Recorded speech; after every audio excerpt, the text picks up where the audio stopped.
Bonjour à tous et bienvenue pour ce nouveau webinaire Louvainvest. Je vois que nous avons un certain nombre de personnes qui sont en train de se connecter. Donc, on va attendre quelques instants avant de lancer la présentation.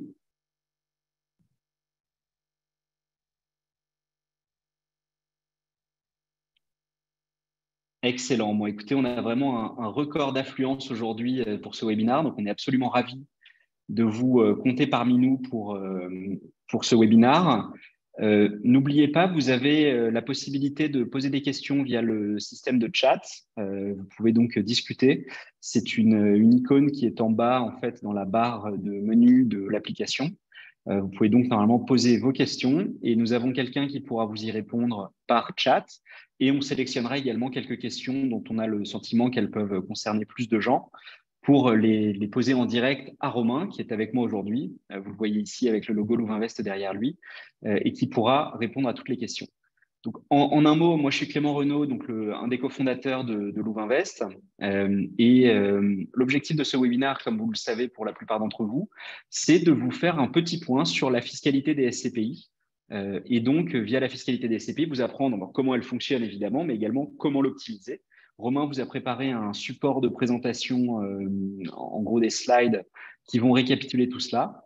Et dernier point également par rapport à ça, c'est que évidemment la vidéo sera en replay, donc elle est enregistrée. Nous la mettrons ensuite sur YouTube et donc vous pourrez la revoir, revenir sur certains éléments qui vous ont particulièrement intéressé et nous enverrons également le support aux participants du webinaire. Sur ce, je ne vais pas vous prendre beaucoup plus de temps puisqu'on est tous là pour discuter de fiscalité et c'est Romain à qui je vais donner la parole qui va prendre le relais. Bonsoir à toutes et à tous. Merci de votre présence pour ce premier webinaire concernant la fiscalité. Donc, je me présente brièvement. Donc, moi, je m'appelle Romain Suchot.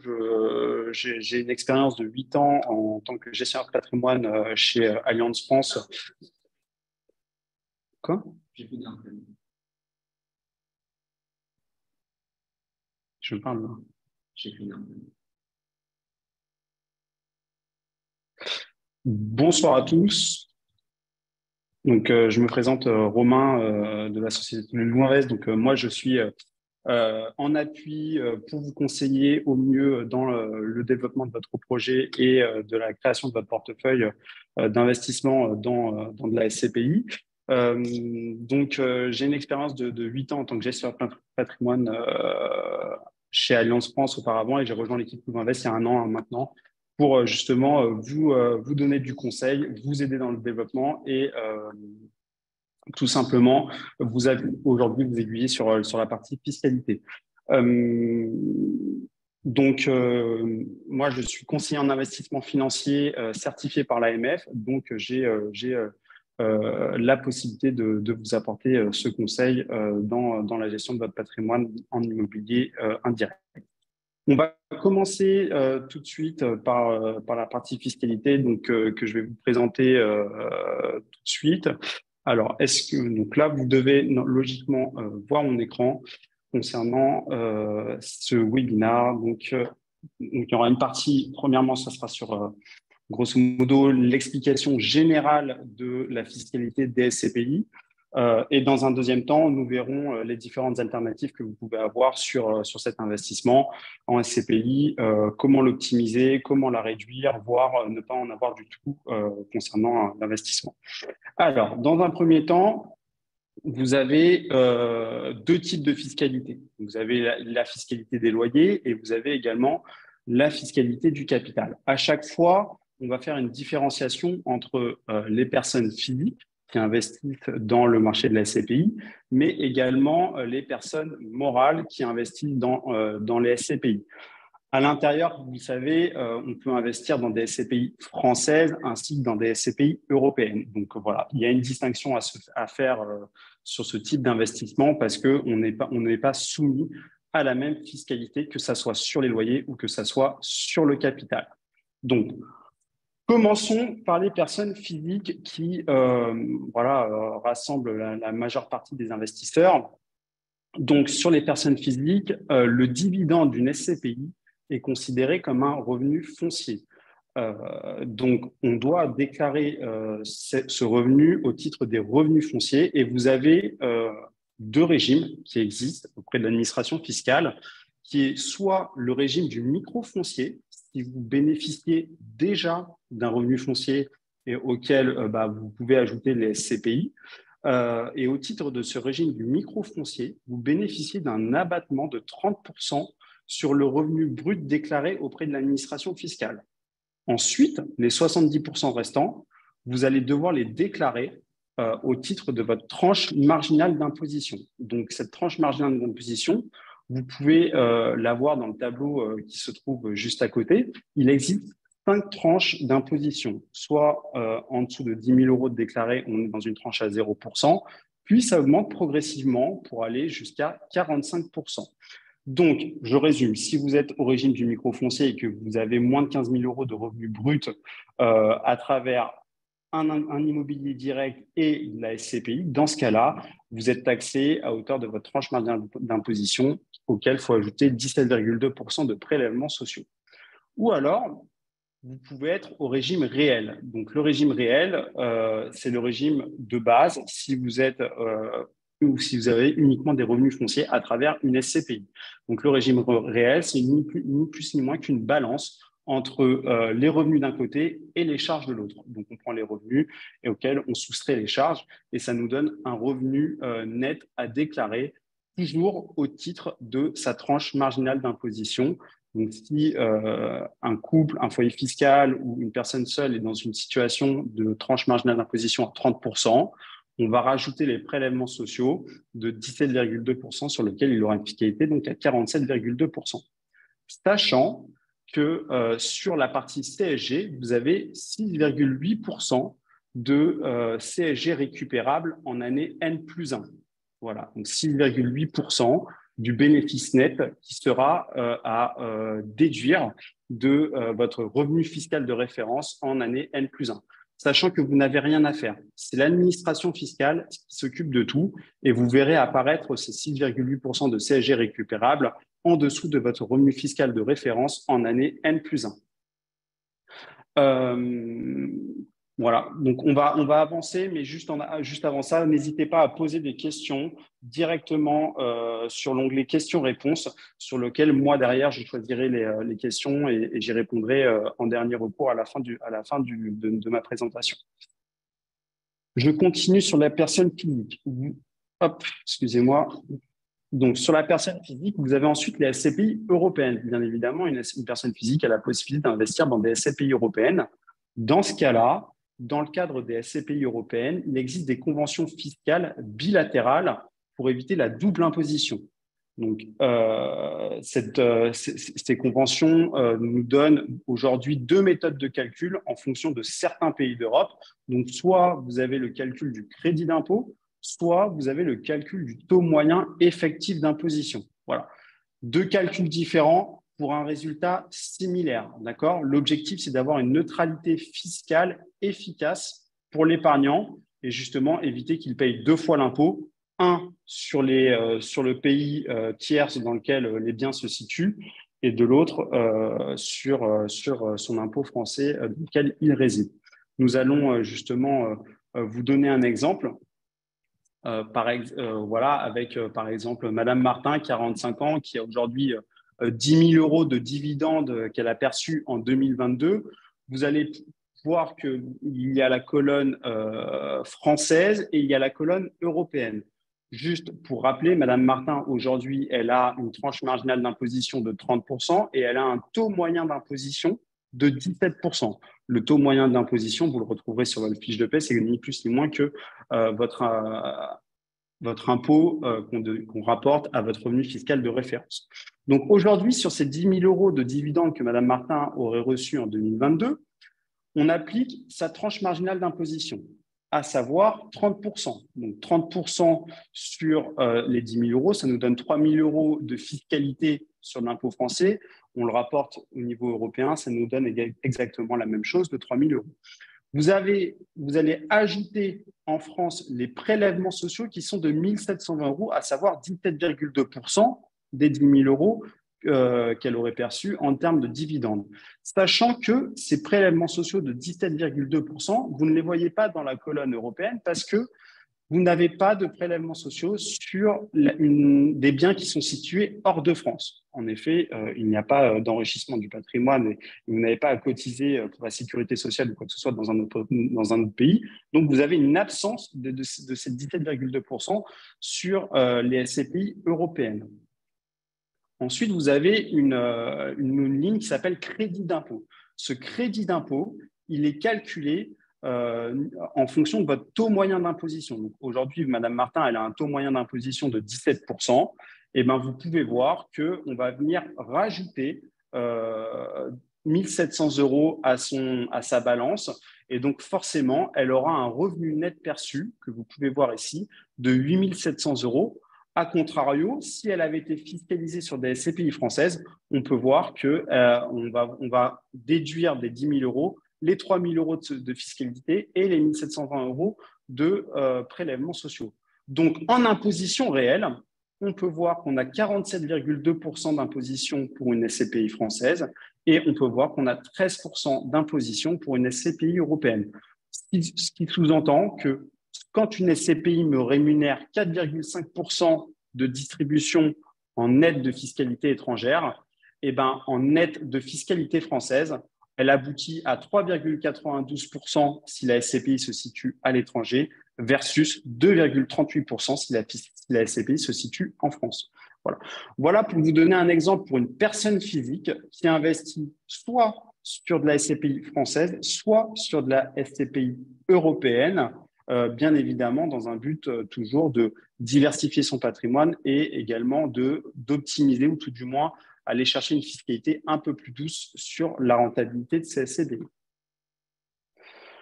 On continue, et d'ailleurs, après l'exemple de Madame Martin, vous pouvez voir que j'ai pris l'exemple de 2 SCPI qui correspondent sensiblement à l'exemple que l'on a vu précédent, c'est-à-dire une SCPI 100% française qui s'appelle Primopierre et une SCPI 100% européenne qui s'appelle Eurovalis, pour lesquelles les biens sont situés en Allemagne.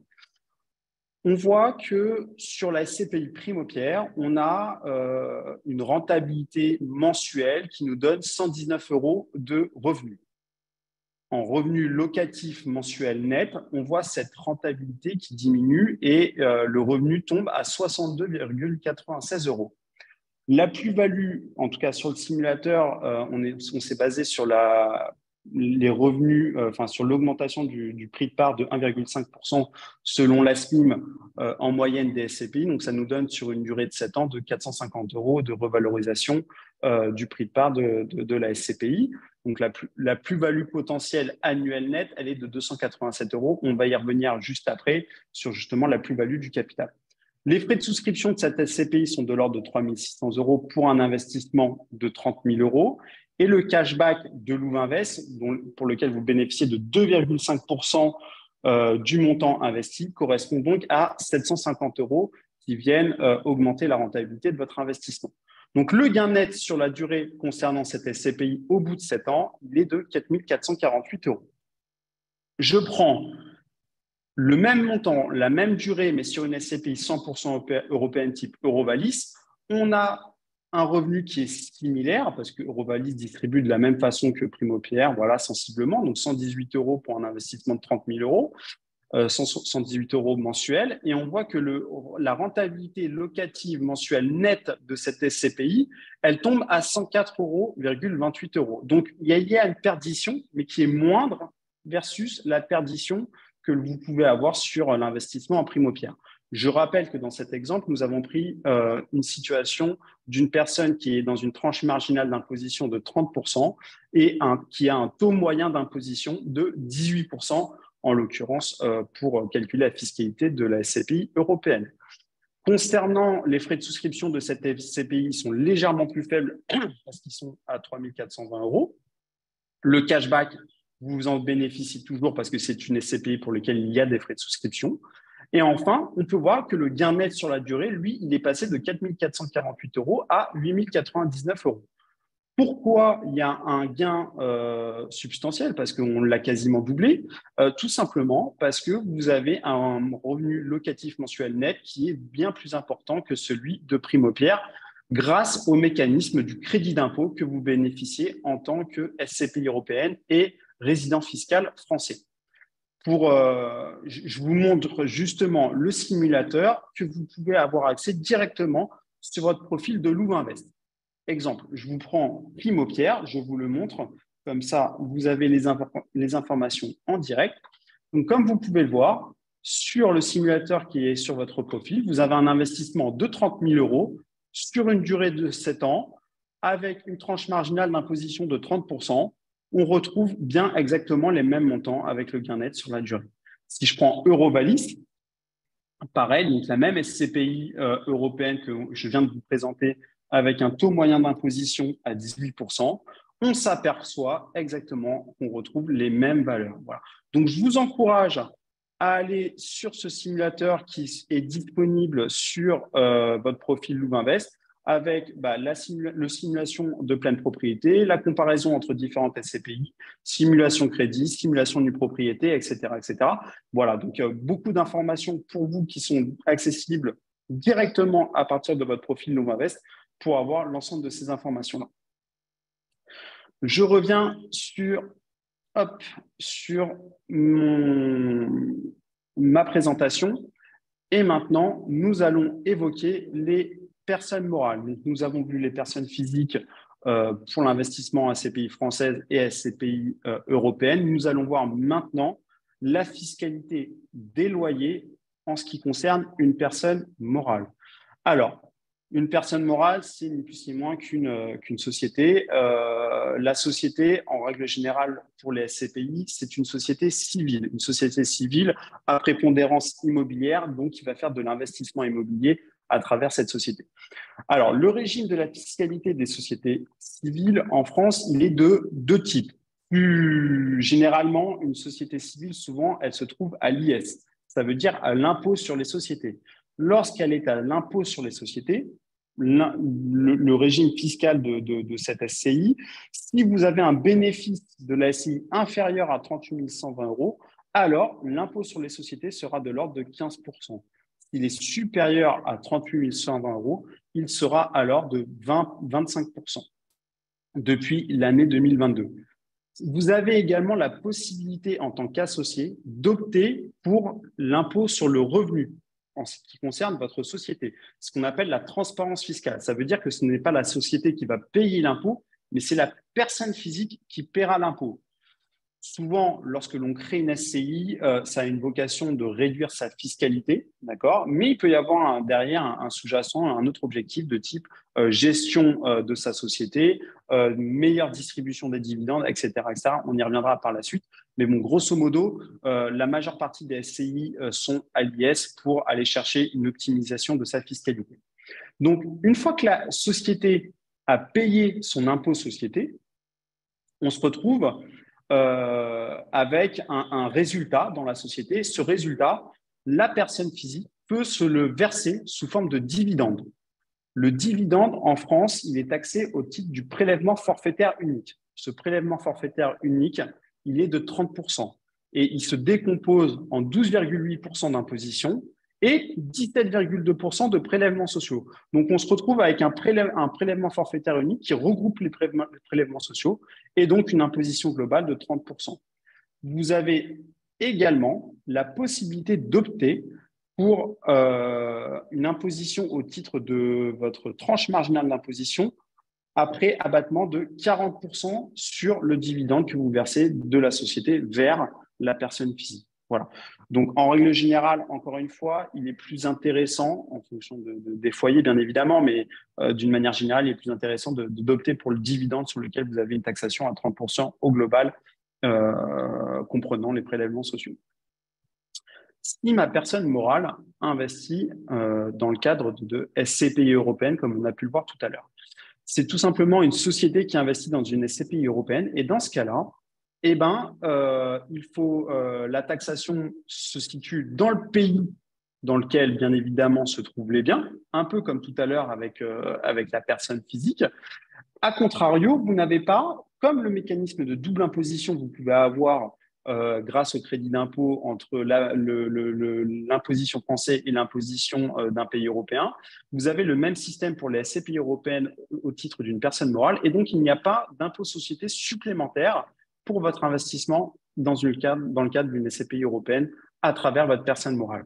Donc, bien évidemment, il peut y avoir également un sujet d'optimisation de cette fiscalité en utilisant le levier de la personne morale dans des SCPI européennes. Après, tout ça, il faut bien évidemment le mettre en rapport par rapport à sa situation patrimoniale, par rapport à son objet d'investissement, son projet, et de savoir est-ce que tout cela a du sens, mais en tous les cas, vous avez cette possibilité-là. Je continue sur l'imposition du capital. Donc, on a vu dans un premier temps l'imposition des loyers qui concerne sensiblement toutes les personnes qui investissent en SCPI de manière à court terme. Et ensuite, vous avez à plutôt moyen-long terme la possibilité d'avoir une imposition du capital.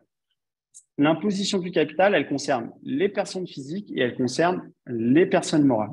En ce qui concerne les personnes physiques, lorsque vous achetez une part à une certaine valeur en année N et qu'en année N plus 10, vous souhaitez revendre vos parts de SCPI, s'il y a eu une appréciation du prix de la part et donc une augmentation de sa valeur, dans ce cas-là, vous avez une plus-value immobilière. La fiscalité sur la plus-value immobilière, elle est au taux de 19%. D'accord ? Sachant que vous bénéficiez en tant que personne physique d'abattement à partir de la 6e année jusqu'à la 22e année qui correspond à son abattement total. Donc, entre la 6e année et la 22e année, vous avez une fiscalité de 19%, mais qui est dégressive. Plus on la conserve dans le temps et une exonération totale à partir de la 22e année. Concernant la plus-value, elle est également taxée au titre des prélèvements sociaux qui sont de fait à 17,2%. Là encore, vous pouvez bénéficier d'abattements sur les prélèvements sociaux à partir de la 6e année, sachant que là, à contrario, vous avez une exonération qu'à partir de la 30e année.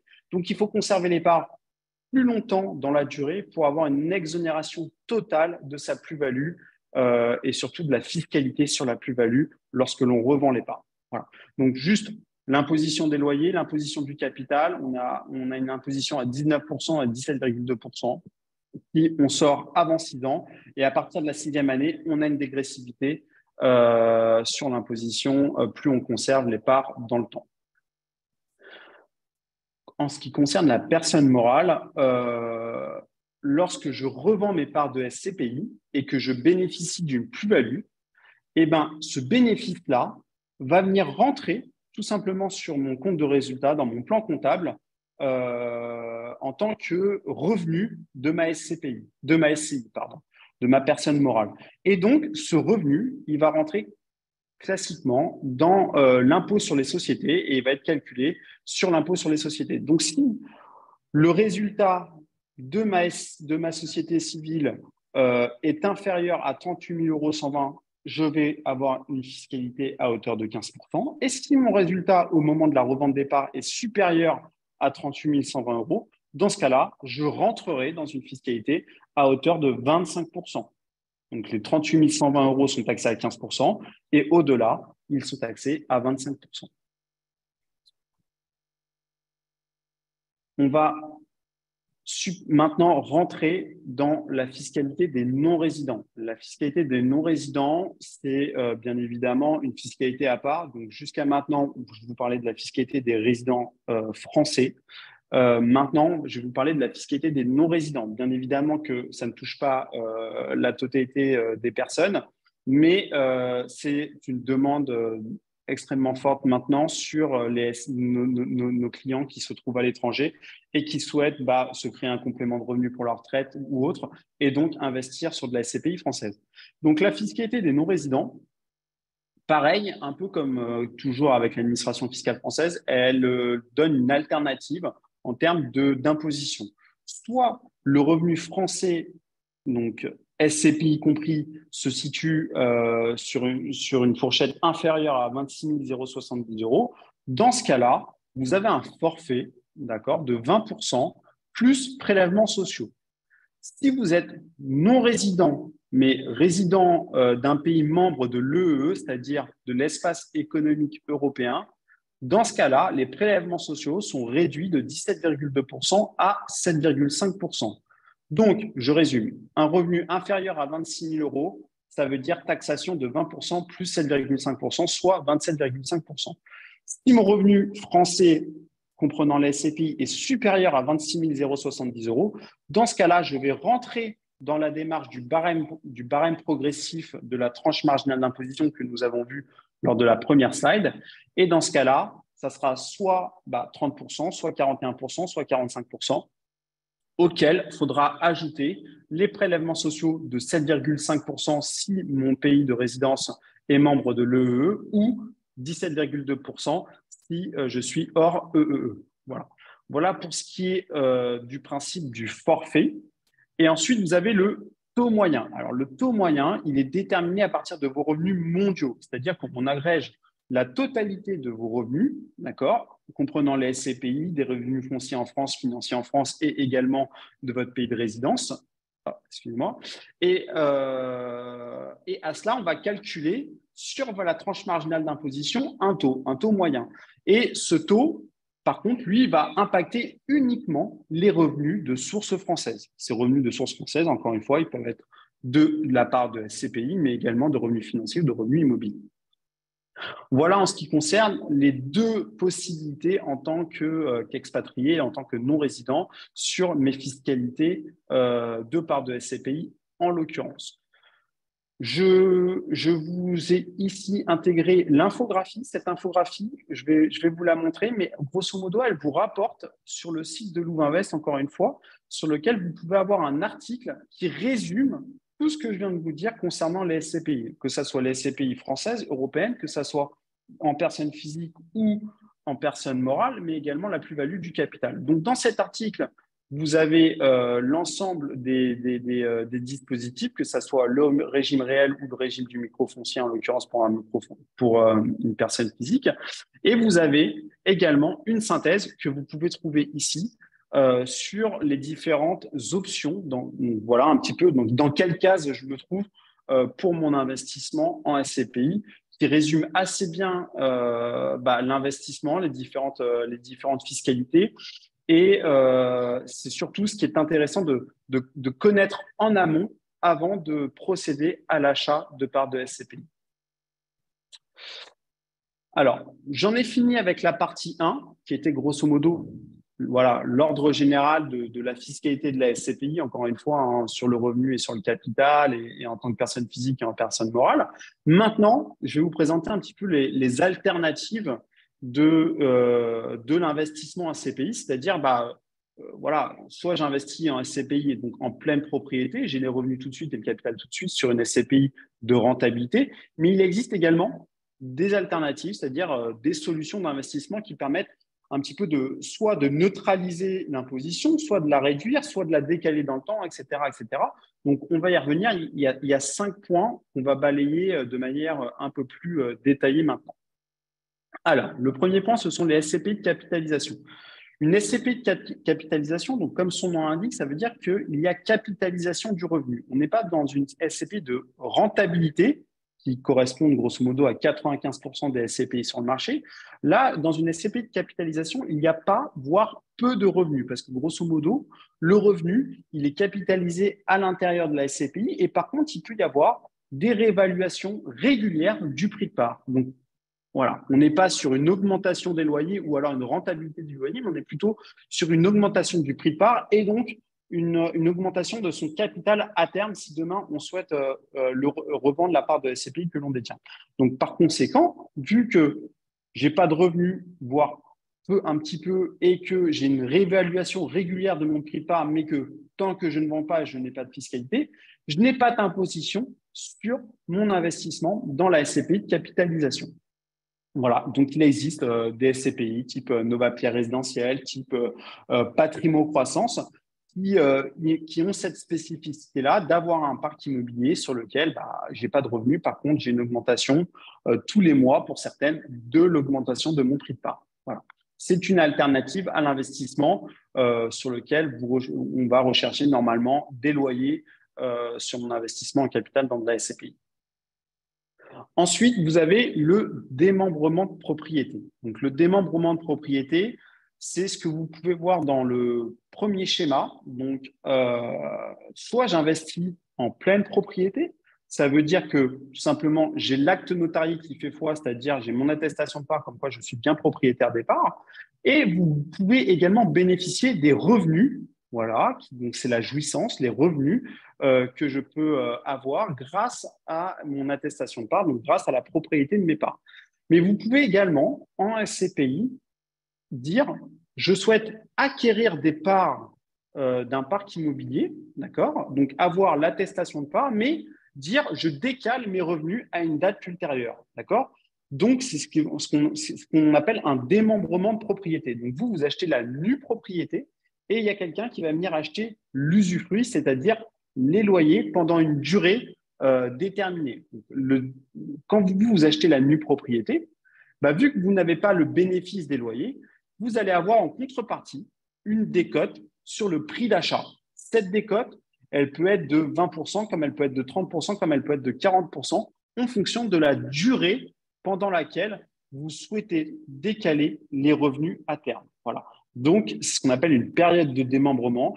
Et l'avantage de cet investissement en démembrement, c'est que pendant toute la durée du démembrement, vu qu'il n'y a pas de revenus, il y a une absence de fiscalité et une absence surtout de gestion. C'est-à-dire qu'aujourd'hui, si vous avez un capital à investir, que vous êtes dans une situation professionnelle et patrimoniale qui ne nécessite pas un besoin de revenus complémentaires immédiat, et ben dans ce cas-là, vous pouvez très bien vous dire j'investis mon capital, je décale les loyers à une date ultérieure. Au lieu d'acheter un certain nombre de parts en pleine propriété, bah, vous allez acheter un nombre de parts beaucoup plus important parce que vous bénéficiez d'une décote, mais en nue propriété. Voilà.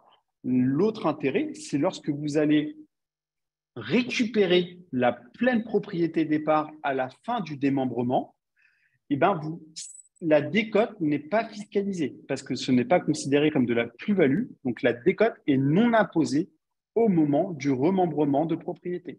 Voilà.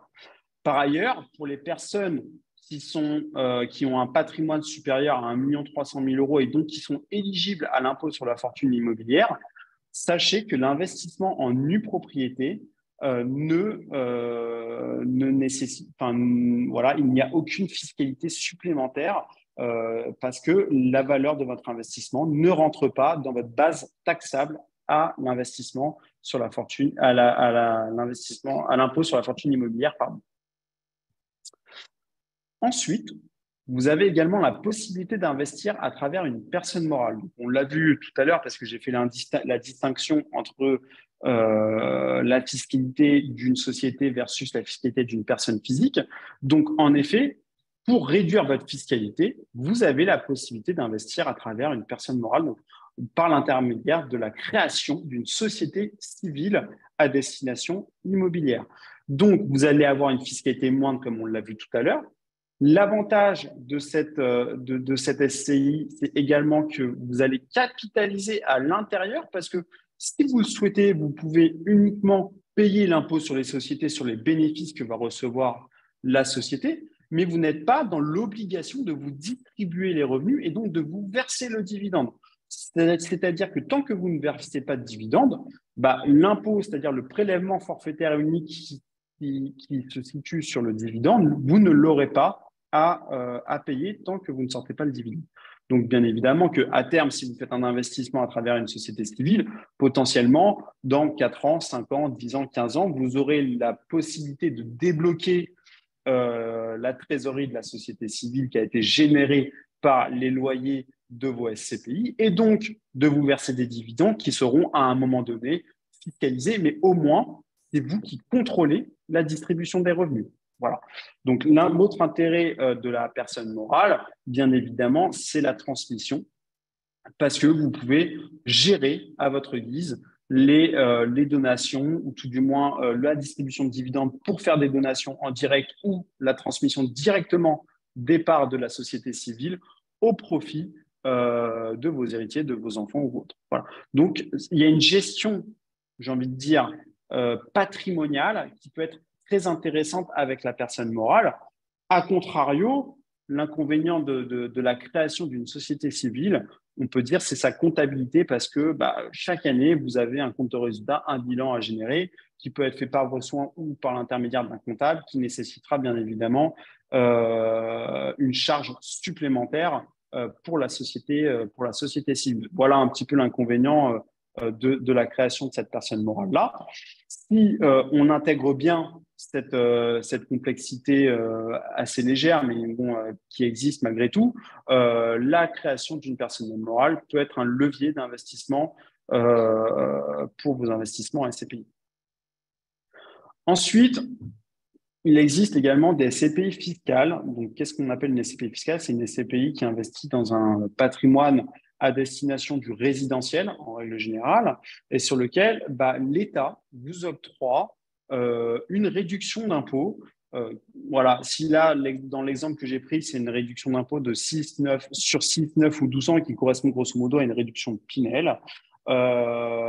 Et l'État vous octroie cette réduction d'impôt parce que vous aidez tout simplement le marché français à construire des logements à destination de personnes qui souhaitent se loger. Voilà, donc bien évidemment, vous savez qu'on est en manque de logements en France, donc vous pouvez très bien investir et moduler votre investissement à travers une SCPI fiscale. Voilà, donc c'est soit 6, soit 9, soit 12 ans de réduction d'impôt qui est de 2% par an pendant cette durée-là.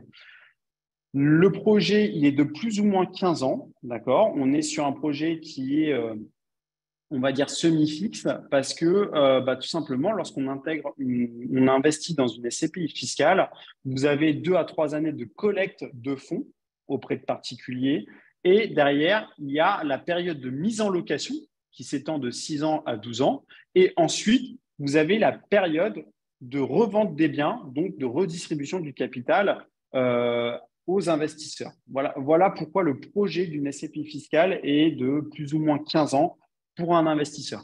Ça convient à une TMI, en l'occurrence pour une réduction Pinel, comme j'ai pu vous montrer là, pour les personnes qui sont dans une TMI ou le foyer inférieur à 30%, parce qu'on estime qu'au-delà, les personnes qui sont dans une fiscalité dans une tranche à 41 voire 45%, il peut y avoir d'autres leviers ou d'autres SCPI type Malraux ou Monument historique qui vous octroient des réductions d'impôts plus importantes afin de gommer davantage votre imposition.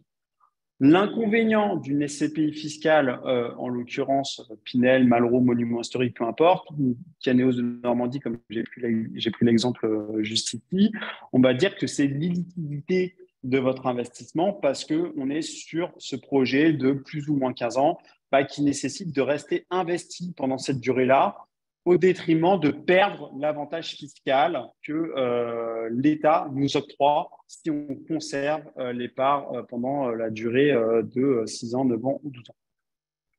J'ai pris en l'occurrence un exemple pour vous donner, sur Louvain-Vest, vous avez Canéos de Normandie 3, qui est une SCPI fiscale, qui est une SCPI qui rentre dans le cadre juridique de la réduction fiscale de Normandie. En l'occurrence, cette SCPI-là, elle est gérée par Canéos, qui est un gérant qui a déjà plusieurs SCPI, dont une SCPI de rentabilité qui s'appelle Canéos Pierre. La SCPI Canéos de Normandie 3 est éligible à partir de 10 parts, soit un montant minimum de souscription de 10 000 euros, et vous bénéficiez d'une réduction d'impôt de 2% de votre investissement pendant 9 ans, soit 18% de votre investissement au total. L'objectif de rentabilité de la SCPI Canéos de Normandie 3 est de 3% par an avant avantage fiscal. Bien évidemment, c'est un objectif, on ne peut pas vous garantir cette rentabilité-là, mais tout du moins, avant avantage fiscal, avoir une rentabilité de 3% est intéressant, sachant qu'en plus de ça, vous avez l'avantage fiscal de 2% par an. Voilà, pendant une durée, comme je vous l'ai dit, de 9 ans sur la SCPI Canéos de Normandie 3. La libération des parts de ce type de projet avec Canéos, il est en 2033.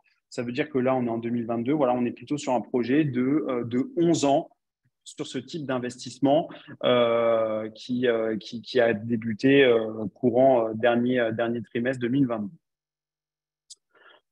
Ensuite, il y a une autre alternative à l'investissement en SCPI que peu de gens connaissent, qui est l'investissement au sein d'une SCPI qui a un fort revenu financier. Un fort revenu financier, bon, tout est à proportion gardée. On ne peut pas avoir 60% de revenus financiers au sein d'une SCPI, hein, c'est régulé par l'AMF, mais vous pouvez avoir une SCPI qui détient une SCI, par exemple, parce que au lieu d'acheter un bien immobilier, elle a acheté la société qui détient le bien immobilier. Et donc, dans ce cas-là, la distribution de loyer qui est générée par cette SCI, c'est un dividende et non pas un revenu foncier. Ce qui sous-entend que cette fiscalité du dividende, comme on l'a vu tout à l'heure, on est au PFU, c'est-à-dire au prélèvement forfaitaire unique. Ça veut dire que sur cette quote-part d'investissement qu'a fait la SCPI, eh ben, j'ai une fiscalité à hauteur de 12,8% d'imposition plus 17,2% de prélèvements sociaux. Pourquoi ça a un intérêt? Parce que si je suis dans une tranche marginale d'imposition inférieure à 30%, c'est-à-dire soit 0%, soit 11%, dans ce cas-là, je peux demander à la société de gestion une dispense de ce prélèvement forfaitaire unique. Et si je suis en dispense de prélèvement forfaitaire unique, ça veut dire que moi, je vais être taxé soit dans ma tranche marginale d'imposition, c'est-à-dire à 0%, et à cela, il faudra que je rajoute mes prélèvements sociaux de 17,2%, ou alors dans une tranche à 11%, et à cela, je rajouterai mes prélèvements sociaux de 17,2%. Donc, ça veut dire que mon investissement dans la SCPI, en l'occurrence, si je prends un exemple Activimo ou Cap Foncière et Territoire, etc., qui ont des revenus financiers, eh ben, je peux réduire ma fiscalité à travers cette SCPI parce que j'ai du revenu financier et donc, si je suis dans une tranche inférieure à 30%, ça veut dire une fiscalité moindre. Voilà un petit peu ce que je voulais vous dire sur les alternatives des différentes SCPI et de comment on peut investir en SCPI pour réduire la fiscalité et du patrimoine et des loyers liés à mon investissement en SCPI. Donc, bien évidemment que ces investissements-là, derrière, bah, ils sont soit vous êtes autonome sur la plateforme pour faire vos investissements si vous avez voilà, bien compris les différents points que j'ai pu évoquer ce soir, ou alors n'hésitez pas à prendre rendez-vous directement avec moi ou avec l'un de mes collègues pour échanger par rapport à votre projet d'investissement, par rapport à votre situation patrimoniale, et donc savoir quelle est l'option la plus avantageuse, la plus pérenne dans le temps pour derrière faire votre investissement, qu'il soit sécurisé et qu'il soit le mieux optimisé pour vous. Voilà. Donc maintenant, on va passer à un moment de questions-réponses. Donc j'ai noté certaines questions concernant la fiscalité et certaines questions que vous m'avez posées. Je vais en prendre quelques-unes, d'accord, parce que j'ai pas le temps de m'attarder sur toutes les SCPI. Voilà, on est en soirée. Donc, j'ai noté 3 questions. La première question qui revient, c'est pourquoi une SCPI me propose une option pour la TMI pour que les revenus soient fonciers, c'est-à-dire, alors pourquoi une SCPI me propose une option pour la TMI alors que les revenus sont fonciers? Ah oui, en effet, c'est un peu c'est par rapport au dernier point que je viens d'expliquer, c'est-à-dire qu'aujourd'hui, une SCPI, en l'occurrence, elle distribue des dividendes. Ces dividendes-là, ils sont considérés comme des revenus fonciers. Donc, ces revenus fonciers, vous devez les déclarer au titre de votre tranche marginale d'imposition. Sauf qu'il y a certaines SCPI, comme je l'évoquais tout à l'heure, qui ont investi dans des sociétés. Et ces sociétés-là détiennent un parc immobilier. Et donc, en fait, la fiscalité de ces sociétés, c'est ce qu'on appelle un dividende. D'accord? Et ce dividende, il est taxé au titre du prélèvement forfaitaire unique. Donc, en fait, vous avez la possibilité en tant qu'investisseur, si jamais vous êtes dans une tranche marginale d'imposition inférieure à 30%, de demander cette dispense de ce prélèvement forfaitaire unique et donc d'être taxé au titre de votre revenu foncier, au titre de tranche marginale d'imposition, d'avoir une fiscalité. La deuxième question que vous me posez, c'est comment déclarer dans le cadre d'une SCPI mixte, France et autres pays européens? Alors, la déclaration d'impôt, chaque année, la société de gestion qui gère la SCPI dans laquelle vous avez investi va vous délivrer en février-mars ce qu'on appelle un imprimé fiscal unique, d'accord? Un IFU. Cet IFU-là, à l'intérieur, il y aura indiqué les revenus que vous aurez perçus sur l'année N-1 concernant votre investissement. Et ces revenus-là seront à déclarer. La SCPI va vous, on va dire, pré-mâcher le travail. Vous allez devoir les déclarer dans votre déclaration d'impôt, d'accord? Donc, en règle générale, si vous avez une SCPI française, d'accord, vous devez déclarer les revenus dans une déclaration 2044, on appelle ça, d'accord, dans une case qui vous sera indiquée par la société de gestion. Si vous avez des SCPI européennes, donc sur lesquelles il y a déjà eu un impôt prélevé dans le pays tierce, dans ce cas-là, pour éviter le mécanisme de la double imposition, la SCPI vous indiquera dans quelle case déclarer, mais ça sera sur un feuillet qui s'appelle 2047, d'accord? Et vous devrez déclarer ce montant-là sur la 2047 et dans la case indiquée par la SCPI. Je prends une autre question. Alors, pouvez-vous réexpliquer le mécanisme du crédit d'impôt N+1 et comment il apparaît dans la feuille d'impôt? Alors, c'est un peu, ça ressemble un peu à la question précédente.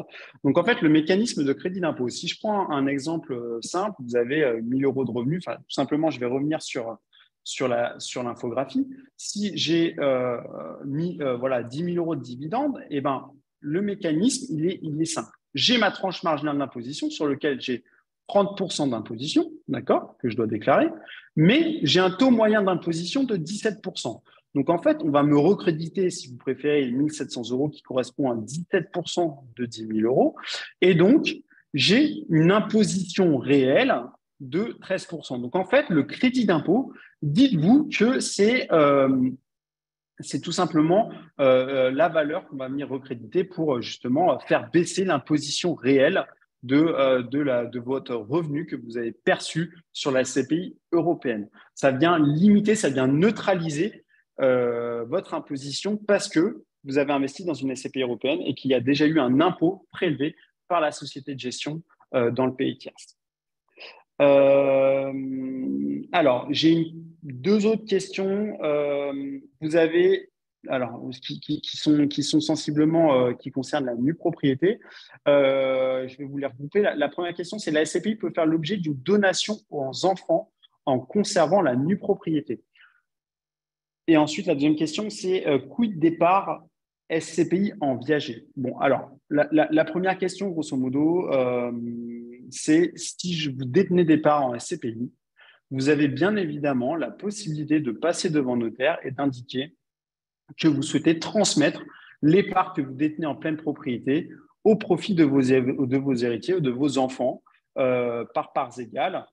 Et dans ce cas-là, tout simplement, le notaire, il va vous demander si vous souhaitez conserver les parts en nue propriété et donc transmettre la nue propriété à vos enfants et vous conserver l'usufruit, pardon, et donc les loyers qui vont avec. Ou alors, vous avez également la possibilité de transmettre la totalité des parts en pleine propriété. Et dans ce cas-là, vos enfants deviendront plein propriétaires des parts de SCPI et c'est eux qui bénéficieront des revenus et également de l'acte de propriété de la SCPI. Donc, en fait, une SCPI, c'est un actif de votre patrimoine. Donc, que vous transmettiez un appartement, que vous transmettiez je ne sais pas moi, de l'or ou des meubles ou quoi que ce soit, eh ben, ça revient au même, une SCPI, ça rentre dans votre actif et vous avez la possibilité de transmettre une partie, la totalité, sous forme de nue propriété ou sous forme de pleine propriété. Voilà. L'investissement en viager, c'est un peu la même forme, c'est-à-dire que vous pouvez très bien transmettre avant investissement, c'est-à-dire donner de l'argent à vos enfants à travers un CERFA 2835. Donc, le CERFA 2835, c'est grosso modo un document qui permet de déclarer une donation numéraire au profit de vos enfants. Eux investiront en nue propriété et ils indiqueront, par exemple, les parents en tant qu'usufruitiers viagers. Et cette fiscalité, elle sera calculée par rapport à l'âge des parents. Voilà. Donc oui, vous avez cette possibilité-là également d'investir en démembrement viager avec des ascendants au titre d'une SCPI. Dernière question, et ensuite je vais vous laisser tranquille. La dernière question concerne la nue propriété et l'usufruit.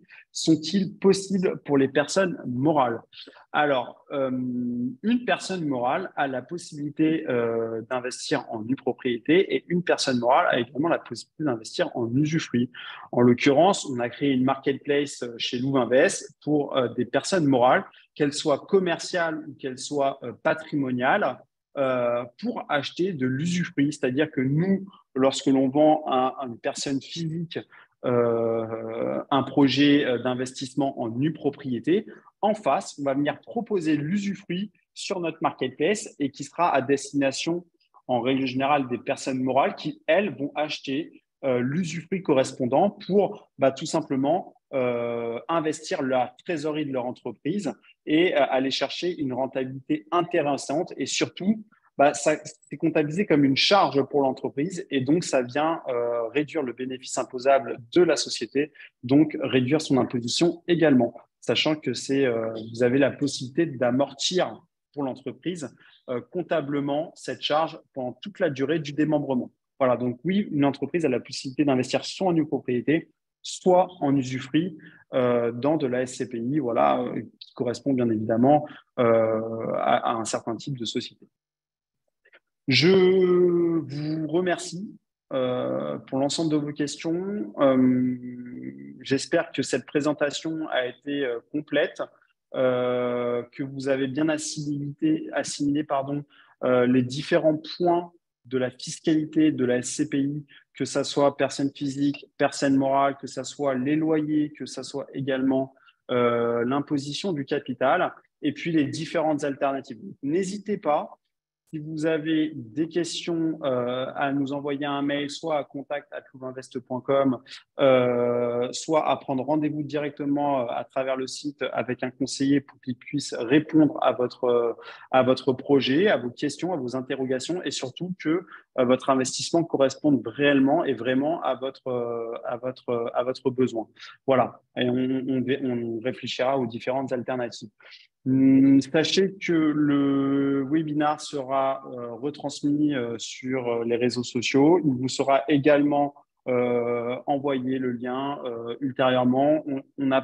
J'ai pas eu la possibilité de répondre à l'ensemble de vos questions. Vous étiez nombreux et vous avez posé énormément de questions. Donc, si vous avez des questions précises également, n'hésitez pas à nous faire un mail pour que l'on puisse y répondre de manière exhaustive. Voilà. Écoutez, je vous remercie beaucoup.